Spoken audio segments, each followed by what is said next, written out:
మహాగణుడు, మహోన్నతుడు, మహిమాన్వితుడైనటువంటి యేసుక్రీస్తు ప్రభు ఘనమైన నామములో వీక్షకులందరికీ శుభములు. 40 రోజుల ఉపవాస ధ్యానాలలో ఈ రోజున 15వ దినానికి చేరుకున్నాం. ఈ 15వ దిన ఉపవాస ధ్యానాంశము పతనావస్థ స్థితి. పతనావస్థ. బైబిల్ గ్రంథంలో మత్తయి సువార్త 23వ అధ్యాయం 34 నుంచి 39 వచనాలు ధ్యానించుకున్నట్లయితే, మత్తయి సువార్త 23వ అధ్యాయం 34 నుంచి 39 వచనాలు. నిన్నటి వరకు 33వ వచనం వరకు ధ్యానించుకున్నాం. ఈరోజు మిగిలినది ధ్యానించుకున్నాం. అందుచేత ఇదిగో నేను మీ యొద్దకు ప్రవక్తలను, జ్ఞానులను, శాస్త్రులను పంపుచున్నాను. మీరు వారిలో కొందరిని చంపి సిలువ వేయుదురు, కొందరిని మీ సమాజ మందిరంలో కొరడాలతో కొట్టి పట్టణము నుండి పట్టణమునకు తరుముదురు. నీతివంతుడైన హేబేలు రక్తము మొదలుకొని బలిపీఠమునకును దేవాలయమునకును మధ్య మీరు చంపిన బరకియా కుమారుడగు జకరియా రక్తము వరకు భూమి మీద చిందింపబడిన నీతిమంతుల రక్తమంతయు మీ మీదికి వచ్చును. ఇవన్నీ ఈ తరము వారి మీదికి వచ్చునని మీతో నిశ్చయముగా చెప్పుచున్నాను. యెరూషలేమా, యెరూషలేమా, ప్రవక్తలను చంపుచును, నీ వద్దకు పంపబడిన వారిని రాళ్లతో కొట్టుచును ఉండుదానా, కోడి తన పిల్లలను రెక్కల క్రింద కేలాగు చేర్చుకొనును, అలాగే నేనును నీ పిల్లలను ఎన్నో మార్లు చేర్చుకొనవలనని ఇంటిని కానీ మీరు వల్లకపోతిరి. ఇదిగో మీ ఇల్లు మీకు విడవబడి ఉన్నది. ఇది మొదలుకొని ప్రభు పేరట వచ్చువాడు స్తుతింపబడునుగాక అని మీరు చెప్పు వరకు నన్ను చూడరని మీతో చెప్పుచున్నాను. ఇక్కడ ఈ మాటలు మనం గమనించినట్లయితే మందిరం యొక్క ఆ మందిరంలోనికి వచ్చేటటువంటి విశ్వాసుల యొక్క పతనావస్థ స్థితిని సూచిస్తూ ఉన్నాయి. ఇక్కడ యేసుక్రీస్తు ప్రభువారు జ్ఞానముతో బోధిస్తున్నటువంటి మాట. లూకాసు వార్త 11వ అధ్యాయం 49 వచనం ప్రకారము యేసును దేవుని జ్ఞానముగా గుర్తిస్తూ ఉంది.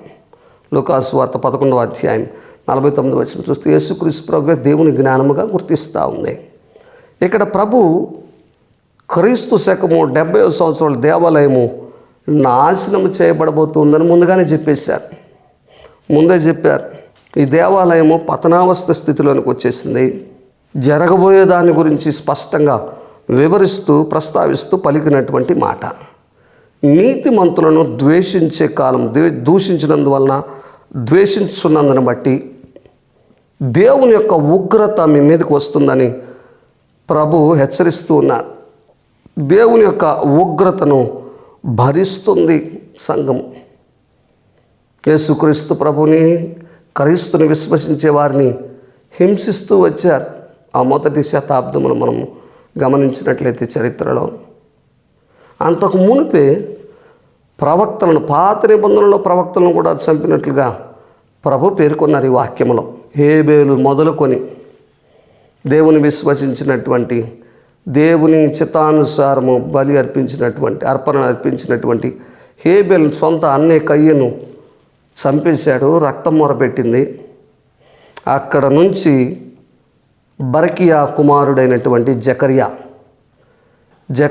జకరియాను చరిత్రలో చూసినట్లయితే, బైబిల్లో రాయబడలేదు కానీ చరిత్రను పరిశీలించి చూసినట్లయితే బాప్తిసమిచ్చి యోహాను తండ్రి అయినటువంటి జకరియా, ఆయనను ఈ మందిరము ఆ ప్రాకారములోనే చంపినట్లు చరిత్ర చెప్తా ఉంది. జకరియాను బాప్తిసమిచ్చి యోహాను యొక్క ఆచూకీ తెలపమని అడిగినప్పుడు ఆయన తెలపలేదని చెప్పి, ఆ బాలుడైనటువంటి బాప్తిసమిచ్చి యోహాను ఆచూకీ తెలపలేదని చంపేసినట్లు చరిత్ర చెప్తా ఉంది. ఇక్కడ ప్రభువారు మాట్లాడుతున్నారు. బరకియా కుమారుడు జకరియా రక్తం వరకు కూడా భూమి మీద చిందింపబడిన నీతిమంతుల రక్తమంతయు మీ మీదకి వస్తుంది అని ప్రభు పలుకుతూ ఉన్నారు. ఇక్కడ ప్రభు పలికినటువంటి మాట, కోడి తన పిల్లలను సంరక్షించటం, దేవుడు ఇశ్రాయేలును సంరక్షించటంతో పోల్చబడి ఉన్నట్లు బైబిల్ సెలవిస్తూ ఉంది. 23వ అధ్యాయం 37వ వచనంలో ఉంది. కీర్తనలు 17వ కీర్తన 8వ వచనంలో, 91వ కీర్తన 4వ వచనంలో, యెషయా గ్రంథం 31వ అధ్యాయం 5వ వచనంలో కూడా ఉంది.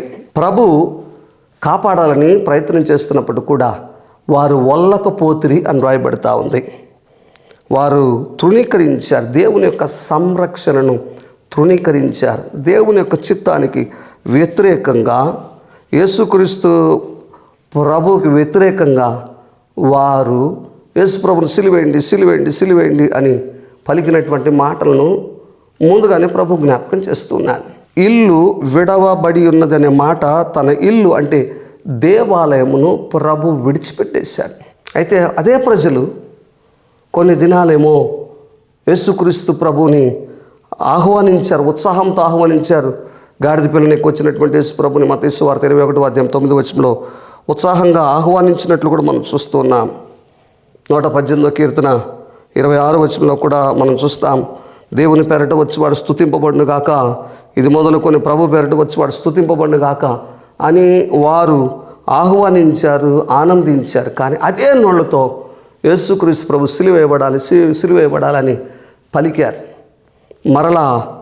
మరలా ప్రభుని చూడాలి అంటే మరలా యేసుక్రీస్తు ప్రభు దేవుని నామం పేరట వస్తున్నటువంటి దేవుడు స్తుతింపబడునుగాక అని పలికినప్పుడే, ప్రభుని ఘనపరిచినప్పుడు, ప్రభుని స్తుతించినప్పుడు, యేసుక్రీస్తు ప్రభుని ఆహ్వానించినప్పుడే ఏ ఉగ్రత నుంచి తప్పించబడతారు. ఖచ్చితంగా ప్రభు రాజ్యంలోని శాశ్వత కాలము కూడా నివాసం చేసేటటువంటి భాగ్యాన్ని పొందుకుంటారు. అటువంటి కృప దేవుడు ప్రతి ఒక్కరు కూడా దయచేయును గాక. ఆమేన్.